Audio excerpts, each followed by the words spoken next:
ఇంట్లో కూరగాయలు ఏమీ లేవు అన్నప్పుడు ఉట్టి శనగపిండి కనిపించిందనమాట. సో, ఆ టైంలో నాకు గుర్తొచ్చిన రెసిపీ గట్ట పులావ్. ఇప్పుడు ఈ రెయినీ సీజన్‌కి గట్ట పులావ్ మంచి మ్యాచ్ అనమాట. దీంట్లో ఒక్కొక్క గట్ట తీసుకొని, అన్నంలో పెట్టుకొని, అది బాస్మతి రైస్ అయ్యుంటే ఇంకా సూపర్. అప్పుడు ఒక్కొక్క ముద్ద తింటుంటే తినడం అస్సలు ఆపలేమనమాట. ఇంకో ఆనియన్ యాడ్ చేసుకుంటే వావ్! ఇంకా సూపర్ ఉంటది. ఇది ఎలా చేశానో చూపిస్తాను చూడండి. ఫస్ట్ ఈ గ్లాస్‌తో నేను బాస్మతి రైస్ తీసుకున్నాను. మేమిద్దరమే కాబట్టి 1 ½ తీసుకుంటున్నాను. సో, 1 ½ బాస్మతి రైస్‌ని వాష్ చేసుకోవాలి. దీని మీద స్టార్చ్ అంతా పోయేలాగా ఓ 2, 3 టైమ్స్ వాష్ చేసుకుంటే దానిపైన అప్పుడు వాటర్ క్లియర్‌గా కనిపిస్తాయి. సో, అప్పుడు కాసేపు ఈ బియ్యాన్ని నానబెట్టుకోవాలి. మనం ప్రాసెస్ చేసేంతలోపు బాగా నానతాయి. నెక్స్ట్ ఒక చిన్న బౌల్‌లో ఫస్ట్ శనగపిండి తీసుకున్నాను. దాంట్లో కొంచెం సాల్ట్, కొంచెం కారం, కొంచెం జీలకర్ర, కొంచెం పసుపు, ఇంకా కొంచెం పెరుగు. ఈ పెరుగుతోనే మనం మొత్తం పిండిని కలుపుకోవాలి. వాటర్ అస్సలు యాడ్ చేయొద్దు. సో, ఆ పిండి ఎట్లా ఉండాలంటే చపాతీ పిండిలాగా బాగా హార్డ్ ఉండాలి. చపాతీ పిండి కన్నా కూడా కొంచెం గట్టిగానే ఉండాలి. సో, నెక్స్ట్ కొంచెం ఆయిల్ వేసుకుంటున్నాను. ఎందుకంటే మన చేతులకు అంటుకోకుండా. సో, అప్పుడు మురుకులు ముద్దలాగా రెడీ అవుతుందనమాట. మురుకులు చేసుకుంటాం కదా! సో, ఆ టైప్‌లో రెడీ అవుతది. దీన్ని సిలిండ్రికల్ షేప్‌లో ఇట్లా ట్విస్ట్ చేసుకోవాలి. ఇప్పుడు దీన్ని చిన్న చిన్న ముద్దలాగా డివైడ్ చేస్తున్నాను. డివైడ్ చేసిన ముద్దల్ని ఒక్కొక్కటిగా కింద రోల్ చేసుకోవాలన్నమాట. రోల్ చేసుకుంటే ఇట్లా పొడుగ్గా వస్తాయి కదా! చెకోడీలు చేస్తాం కదా! సో, అట్లా.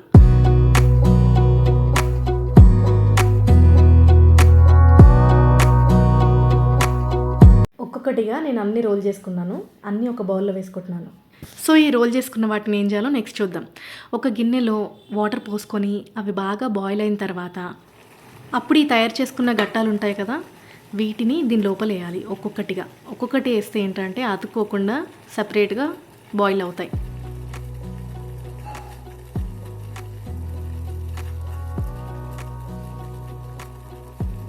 Wanna clear a bottle of Cabernet, wanna stay home, not even drink.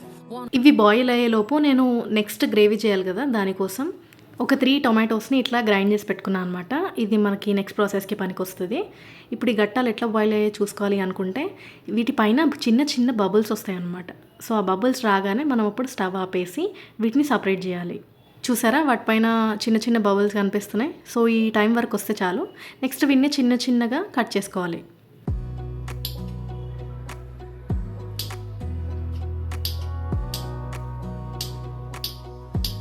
Wanna clear a bottle of Cabernet, wanna stay home, not even drink. Wanna get out of my own head, wanna lay down, overthink.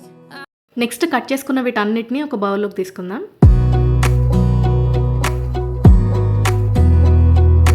Next ఒక కడాయి పెట్టుకొని ఆ కడాయిలో అది heat అయిన తర్వాత కొంచెం 1 spoon ఘీ వేసుకోవాలి. దాని తర్వాత ఆయిల్ వేసుకుంటున్నాను.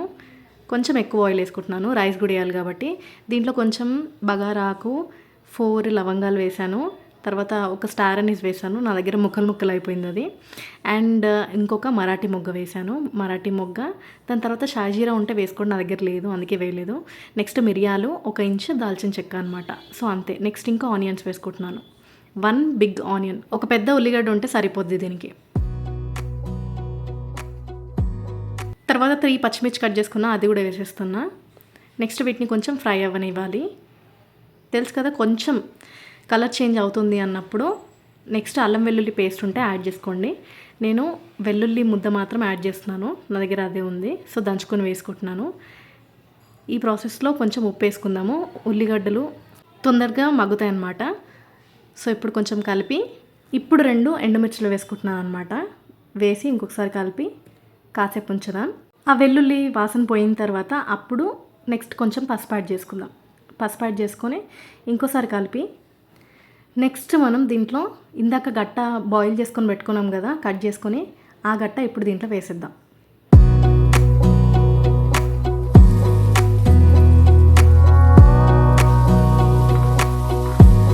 Wanna clear a bottle of Cabernet, wanna stay home. ఇప్పుడు ఇది కాసేపు ఫ్రై అయిన తర్వాత నెక్స్ట్ దీంట్లో టొమాటో ప్యూరీ యాడ్ చేసుకుందాం.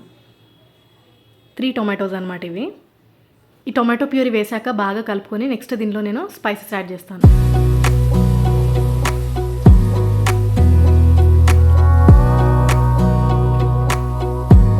Wanna clear a bottle of Cabernet, Wanna stay home night. ఇప్పుడు నేను దీంట్లో కొంచెం కారము, కొంచెం గరం మసాలా, ఇంకా కొంచెం ఉప్పు యాడ్ చేస్తున్నాను. దాని తర్వాత ఇది బాగా కలుపుకొని కాసేపు మూత పెట్టి మగ్గించుకోవాలి.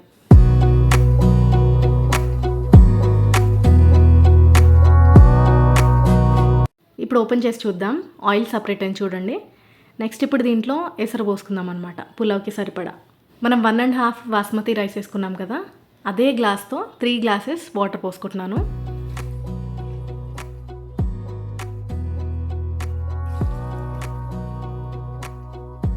ఇప్పుడు నానబెట్టుకున్న మన బాస్మతి రైస్ కూడా దీంట్లో వేసేస్తున్నా.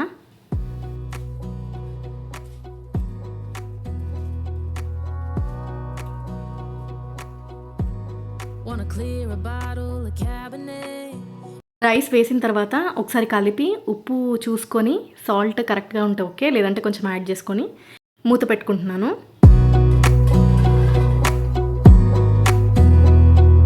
చూడండి ఇక్కడ చిన్న చిన్న హోల్స్ వచ్చి బబుల్స్ వస్తున్నాయి కదా, అది ఆగిపోయిన తర్వాత స్టవ్ మొత్తం సిమ్లో పెట్టుకొని అప్పుడు మూత పెట్టుకుందాం. బబుల్స్ రావడం ఆగిపోయింది చూడండి ఈసారి మూత తీసినప్పుడు.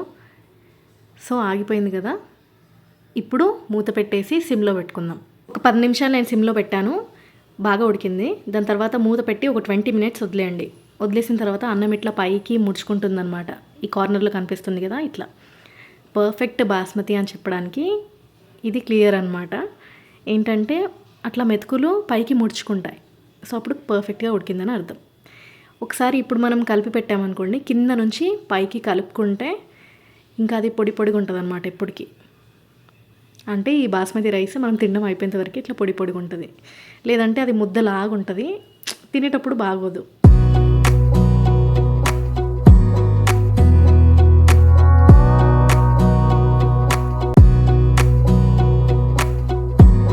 స్పూన్ని కలిపేటప్పుడు పైనుంచి ఇట్లా పెట్టుకోవద్దు, అన్నం విరిగిపోద్ది.